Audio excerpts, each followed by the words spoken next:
How's it going, guys? Today we are going to have a talk about fishing line. I get asked all the time what kind of fishing line I use, you know, what size, what brand, spinning reels, casting reels. Got a fish buttoned up here. Give me a minute. Look at this stud.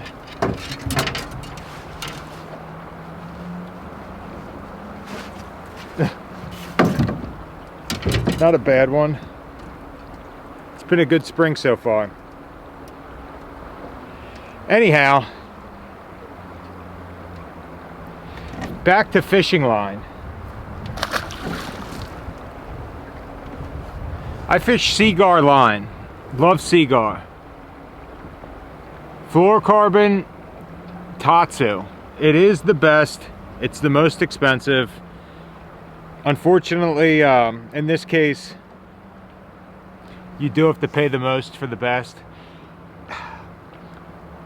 When you're talking about lighter lines, like 6, 8, even 10, I really feel like the more money you invest in your line, the less break-offs you're gonna have.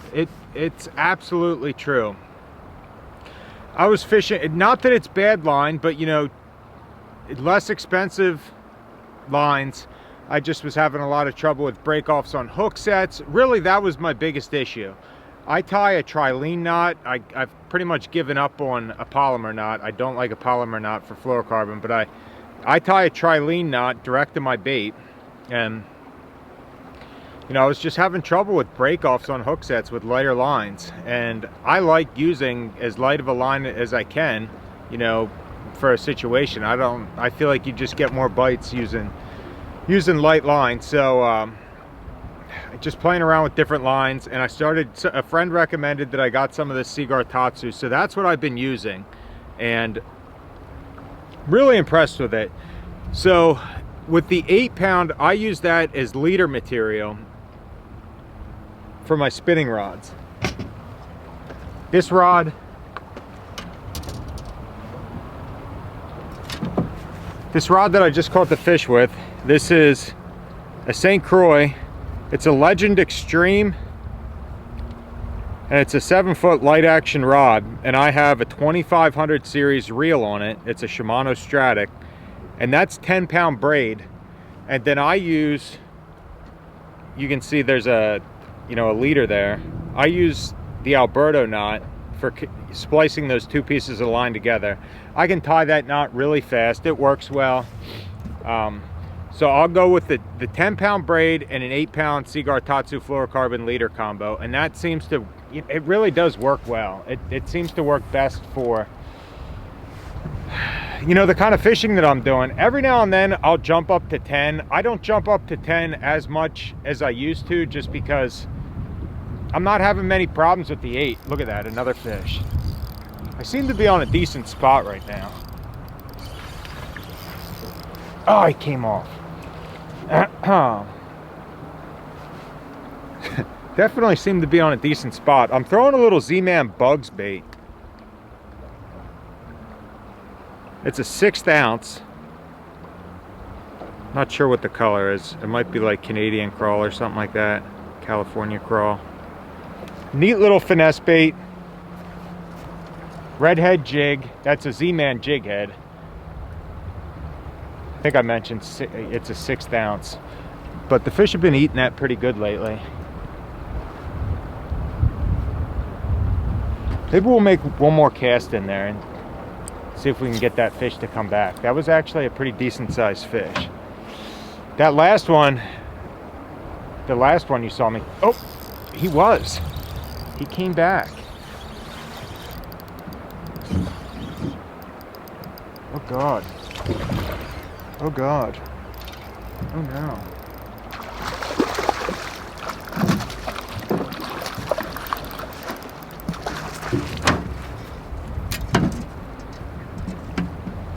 Another decent fish. Can't complain about that. So anyhow, as you see, the combination's been working. 10-pound braid, 8-pound Seaguar fluorocarbon leader material, and the that little Z-Man bait. So next up, we'll talk about casting. For my casting rigs, I use, it's 12 pound, you know, just jumping up in size. I feel like 12 pound works best. You know, I'll use that for really just about anything. Right now I got, it's a Z-Man, it's a diesel minnow rigged up, and just throwing it on. This is a, you know, another St. Croix rod. It's a 7-foot medium fast Legend X. I have a little Corrado, little 70 series reel, 8:2-to-1 gear ratio. But this thing works well as, you know, this line combination on this rod works good also. I typically just go with straight fluorocarbon on a casting reel. I'm not real big on using a braid deleter on a casting reel. Look at that already. Let's see if he comes back. He dropped it. Yeah, I'm not real big on using braid deleter on a casting reel. It just, a casting reel will manage heavier line better.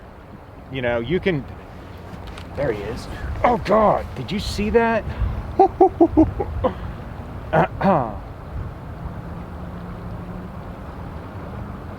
Good Lord, that fish drilled it.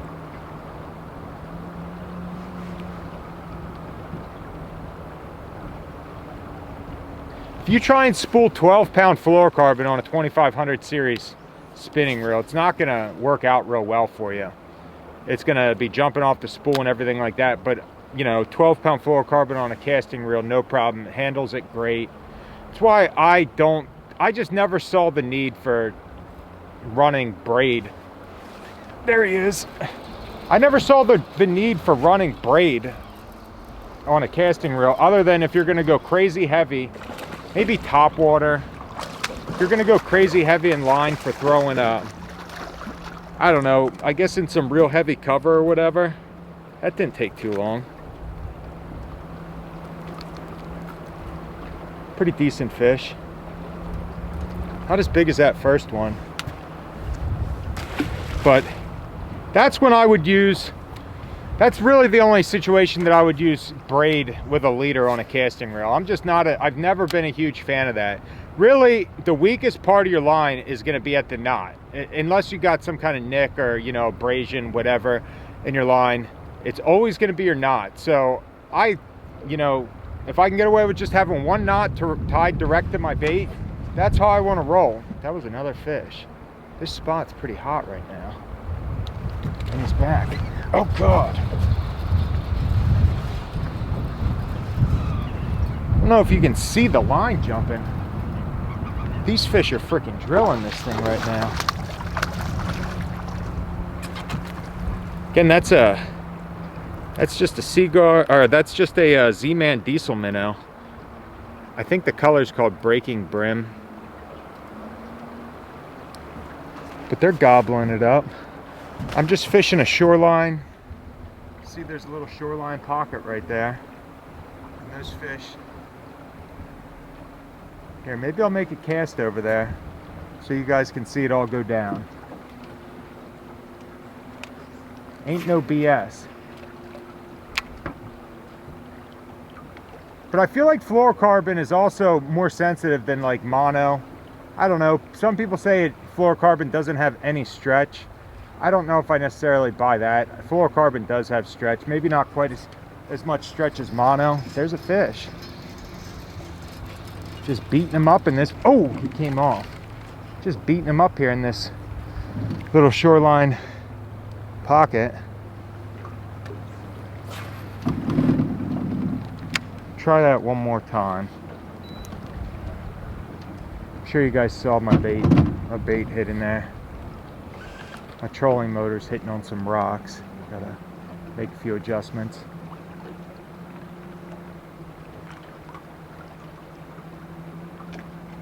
There he is. Oh God! Oh God! Oh, he came off again. I gotta admit, my hands are a little jacked up from the past couple days of fishing. I'm slow on the hook set. We'll try that one more time. Oh God, they just keep popping off. Maybe I need to go back to that little finesse bait. Well, he hit it. Oh God, they're hitting the thing. They're just not hooking up. This is my last cast. No more screwing around.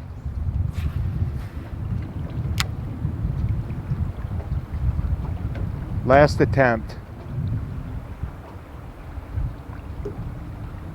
And then we'll get back to talking about fishing line. I'm sorry, these fish get me all distracted.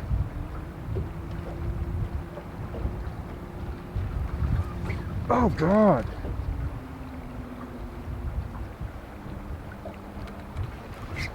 God, I got him that time.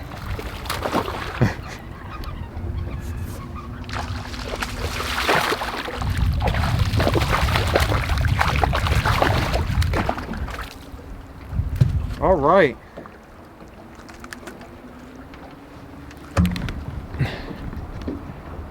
Back at it. Ah!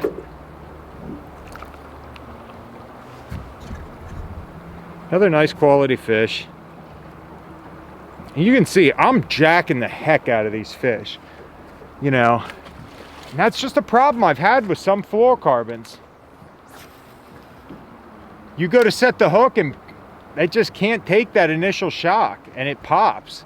Even being brand new, and I've messed around with all kinds of different knots. Oh God, look at this monster. Wow, this has turned out to be quite a little show.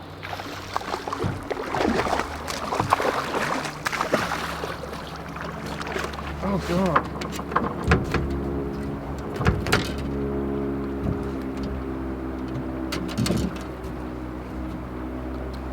But I jacked the heck out of that fish. No problems. You know, the other thing I find with Seaguar Tatsu is you don't have to, you know, you always want to check your line. And usually when the line does break eventually on you, it's where the line goes into the knot. I guess my theory is, you know, just from all the flexing and bending it around, the line will get brittle and weaken up right where it goes into the knot. And I just feel like the Seaguar Tatsu just holds up better. It doesn't break down as quick. Like, you can go a lot more time without having to retie, even with lighter lines. I mean, you still want to check your knots every now and then, you know, or at least rub your hand over the line and give it a test. But you just get away with a lot more. There's another fish, man. That is crazy. Oh, he came off. Maybe he'll come back. That was a heavy one. I don't know what the heck that was. Let me give you another tip also. You know, some of you might laugh at me for doing this. I'm hoping that wind doesn't screw my mic up too bad, but I see people do this all the time where they throw, let's say they throw out and they have a little bit of an overrun. I can't even make this reel do it right now, but let's say they got some loops or whatever in the reel. Like, they'll throw out, they get a little bit of a backlash, a little bit of an overrun, and instead of picking all those loops out, they just reel the line right back up again. And that is bad. You don't want to do that. What's going to end up happening is on your next cast or two, you're going to hear that those loops deep in the spool where you cast and it goes, and that line is spinning around and hitting parts of the reel and it's breaking it down. I see that happen all the time where guys with bait casters and fluorocarbon, really it can happen with mono too and braid, but I see it happen more with fluorocarbon than anything. I actually have a loop in my reel right now. I see it happen more with fluorocarbon than anything. Instead of picking the loops out, they, you know, reel over them, and you know, I'll hear it buzzing in their reel, and next cast or two, their line snaps and, you know, bait goes flying, and they start cussing and saying that they got some cheap freaking fishing line or something like that. And I'm like, no, you didn't pick the backlash out of your reel from a couple casts before. That's, you know, that's not the line's fault. That's your fault for not picking the backlash out. That's another fish. Man, freaking, I wasn't expecting to put a show on like this. I thought maybe we'd catch one or two. The other thing, man, that's another freaking hammer. Another tip I'm gonna give you on how to manage fluorocarbon is if you get stuck, don't buggy whip it. And by buggy whipping it, I mean, you know, where guys, they get stuck and they start popping their line like that, that'll make your fluorocarbon explode also. Big time. You know, it'll break right there at your reel. If you get stuck, I don't know. I mean, I don't buggy whip fluorocarbon. I might, you know, kind of give it one of those numbers, try and throw slack back into it, you know, tighten up on the line, throw slack back into it, but I do not buggy whip fluorocarbon. It's gonna explode, you know. When it does it, it cracks, and it sounds like a dang black cat or something like that going off. It's just not a good idea to backlash, or it's not, yeah, obviously it's not a good idea to backlash at all, but it's not a good idea to buggy whip fluorocarbon line. That's pro tip. Pro tip.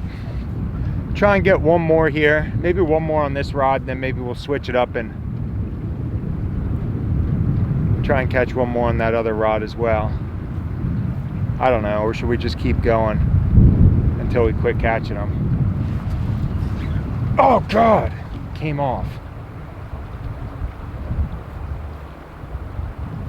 He come off. They're hitting it hard. Water temperature's 48 degrees. This pocket that we're fishing in, the water's fairly shallow, you know. I don't know, I guess we're probably in like 4 feet of water. One more cast with this, and then I'm gonna switch up, go back to throwing that spinning rod. It's been a fairly productive little spot. Just having a ball out here today. Haven't seen anybody yet.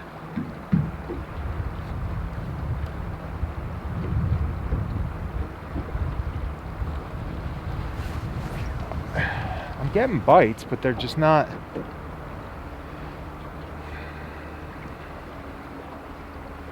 I'll switch it up. I'll go back to that little finesse bait.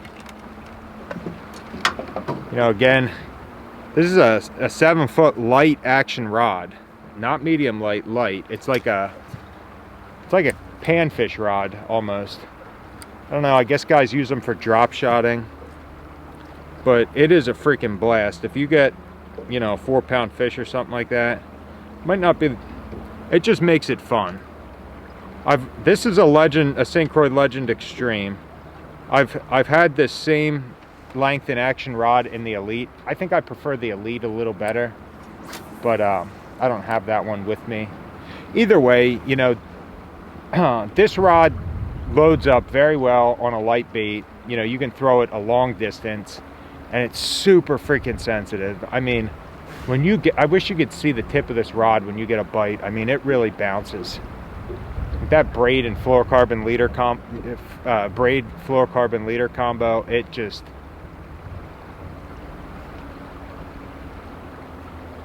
it's like firecrackers on the end of your line when you get a bite. I mean, it just really pretty sweet. Oh no. All right, so I'll buggy, this is braid, so you know, it's not a big deal to buggy whip braid. It's not gonna hurt it. Buggy whip, or braid's not gonna explode. Maybe I caught them all out of there, and I lost that bait, unfortunately. Unfortunately, that bait is a goner. Let me see if I got anything else laying around on my boat that I can tie on real quick. I actually have, I don't know if they'd eat this thing or not. This is kind of a crazy little combination of a hair jig and a Z-Man Hogs bait. I made this, this thing's been on my dash since last winter.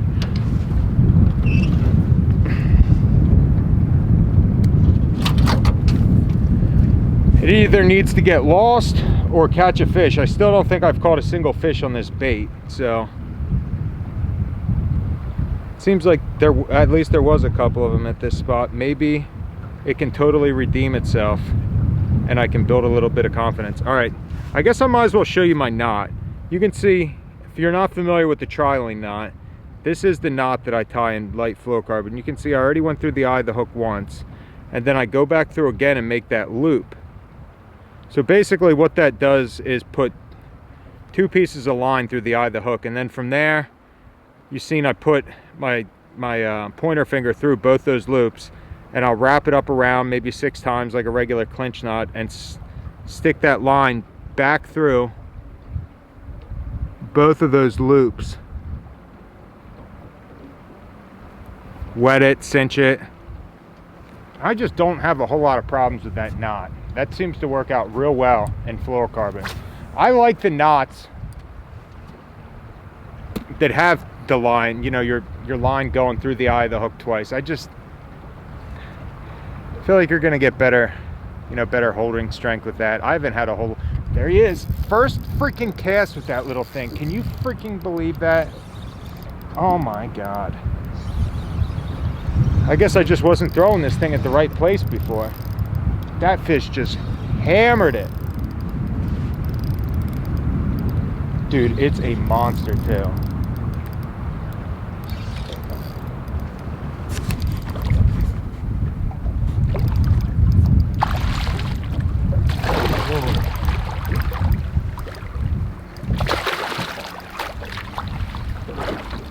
Oh my God.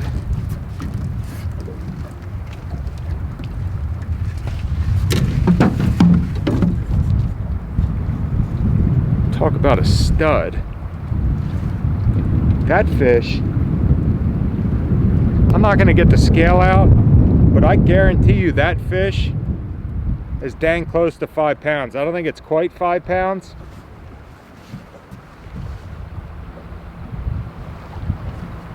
It's over 20. Well, we'll just say it's a 20-incher. Stud fish. But anyhow, you see, I guess my little bait works. We'll try that one more time with this light little finesse bait. See if we can get one more bite.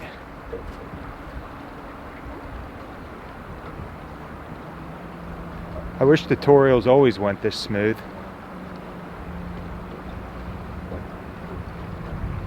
Tell me, would you rather see this explained in a basement or out on the water? Oh God. While we're catching fish. Leave that in the comments below.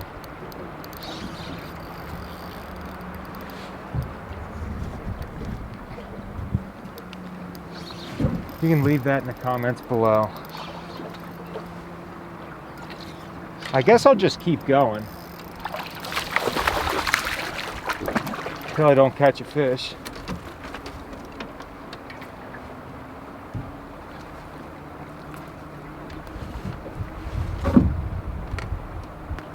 Gorgeous fish. Another gorgeous fish. Trying to think what else we can talk about with you know, with this line. I guess I should add that. I should add this. Obviously, I'm a river smallmouth fisherman. These line combinations that I'm talking about, they're not going to work in every situation of bass fishing. This is what works best for me in, you know, river situations with spinning reels, you know, 7-foot rods, 2500 series reels. You know, that's pretty much what I prefer between a light, medium light, and just a medium action or power rod. I like all my rods to just be fast. I'm not real big on,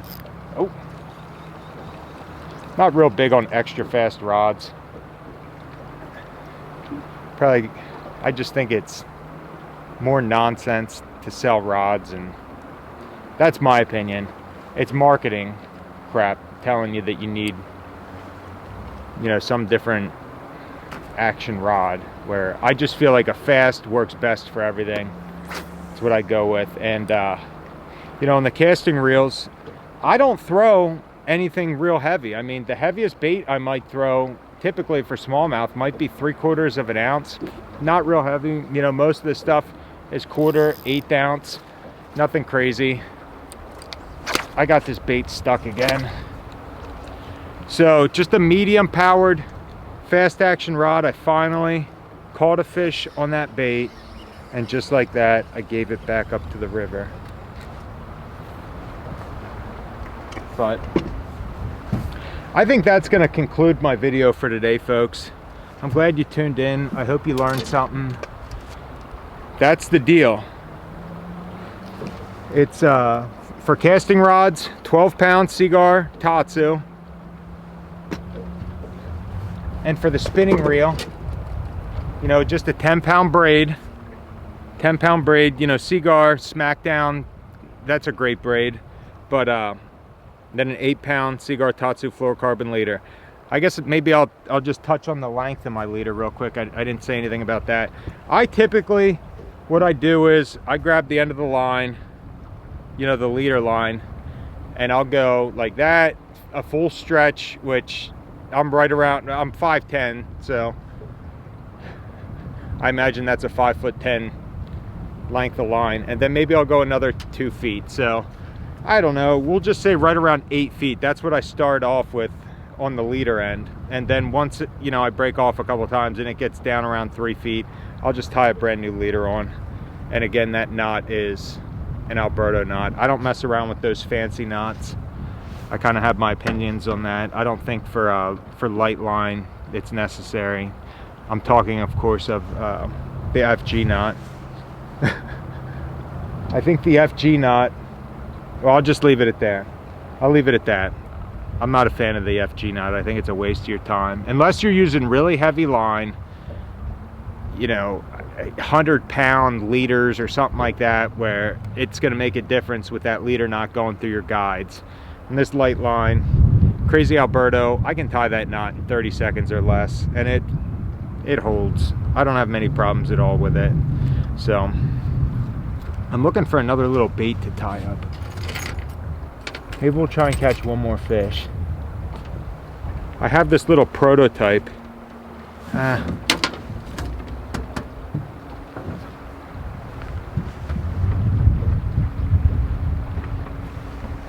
Here we go.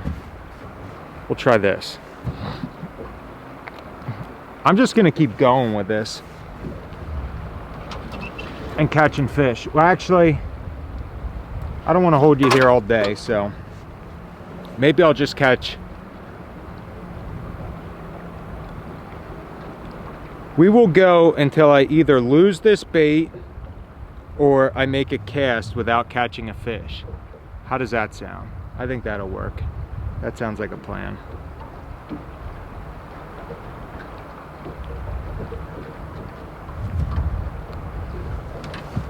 Again, that's just a little Z-Mad Ned rig. I believe it's green pumpkin. My trolling motor, my spot lock on my trolling motor is taking me too close to the pocket. I might actually freak the fish out by getting too close. I try and stay back, you know, away from them. This water's not crystal clear, but it's clear enough. These fish, they know when you get close to them. I probably did freak him out there with the trolling motor.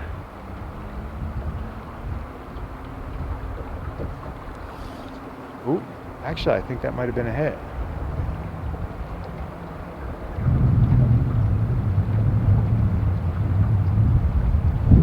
So that was my cast with no fish. So we're going to end it there, guys. Thanks for watching, and we'll see you next time.